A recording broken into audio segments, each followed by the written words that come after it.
I went into Coromon knowing absolutely nothing about it except for the fact that it's a Pokemon clone. What I ended up with was exactly that, a clone of older Pokemon games. The art style is old school but enjoyable, the character moves in 2D, and you catch and battle Coromon. For better or worse, Coromon doesn't stray too far from the Pokemon formula, though the story has definitely changed. Instead of fighting gym leaders, you're a researcher tasked with collecting Titan Essence. You still weaken and catch wild Coromon as well as battle other trainers, but it's close to Legends Arceus in terms of pacing instead of the badge-based progressions in other mainline games. As I mentioned off the top, Coromon is very much a Pokemon clone. As in, they took a Pokemon game and just changed the graphics. That's both a positive and a negative, like when you use a high-powered bidet. Sure, you get super clean, but then you can't sit down for a few minutes without worrying about leaving a wet spot. The good thing is that Coromon is easy to follow, fun to play, and all the mechanics are in place. The bad news is that Coromon lacks the personality something like Nexomon has. I never had a moment in Coromon where I was like, boom, this is how they differentiate themselves from Pokemon.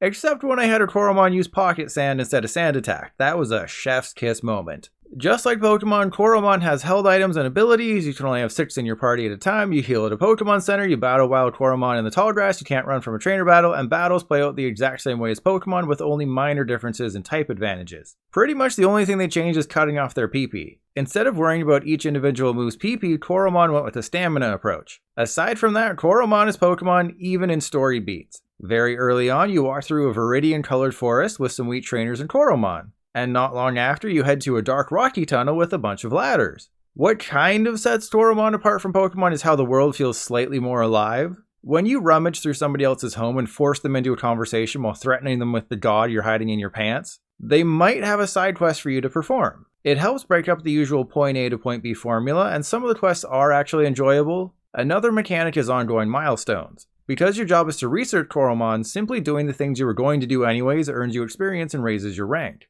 Being rewarded for everything really helps give you a sense of satisfaction that can be lacking in those Pokemon grinding sessions. Speaking of grinding sessions, leveling somewhat differs in Coromon. This is due to potential. The same Coromon species can have a wide range of potential, the higher the better. Potential increases naturally through experience, and when your potential increases, you get to choose how to raise your Coromon's stats. So while normal leveling still boosts the stats, it's minuscule. Leveling your potential means you can pick and choose which stats to increase, giving you a little bit more options than Pokemon. But like I said, aside from a few minor changes and a few quality of life improvements, Coromon is Pokemon.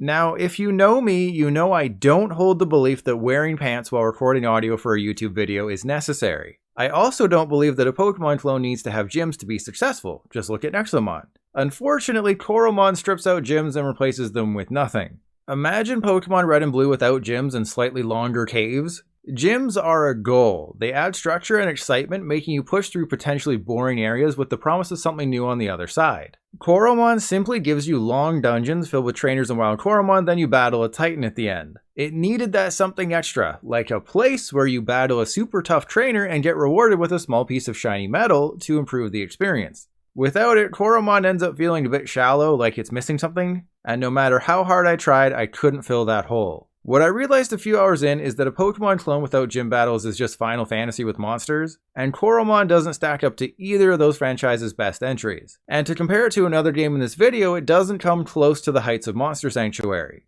Coromon is still a good enough game, it's just not as good as I hoped it would be. Before I finish myself off, I do need to mention something. While I didn't let this affect my overall opinion, I downloaded the Coromon Switch update on October 20th as soon as it came out. I saw the changes in the patch notes and wanted to see how they improved the experience. Well, when I tried to load my 9-hour save file, nothing happened. So Coromon literally became unplayable for me. Of course I wasn't happy because I wanted to try and beat it before offering up my final thoughts, but I did feel like I'd seen enough to give a verdict. I did go back a few weeks later when the issue was fixed, but I'd lost any sort of momentum. I ended up playing for 4 more hours and at no point was my mind changed. I eventually decided to give up on Coromon once I arrived in a brand new town and had to complete several fetch quests to progress the story. Ultimately, Coromon is a fine, if uninspired Pokemon clone that gets the job done. It never really did anything to take itself out of the yeah, it's fine category for me, and the few times it tried to introduce new elements left me underwhelmed and my balls dry. Nearly all of the pieces for a successful Pokemon clone are present in Coromon, but the lack of gyms really hurts the experience. I'm placing it in B tier, but had the developers pushed the envelope a bit more, it could have been a much better game.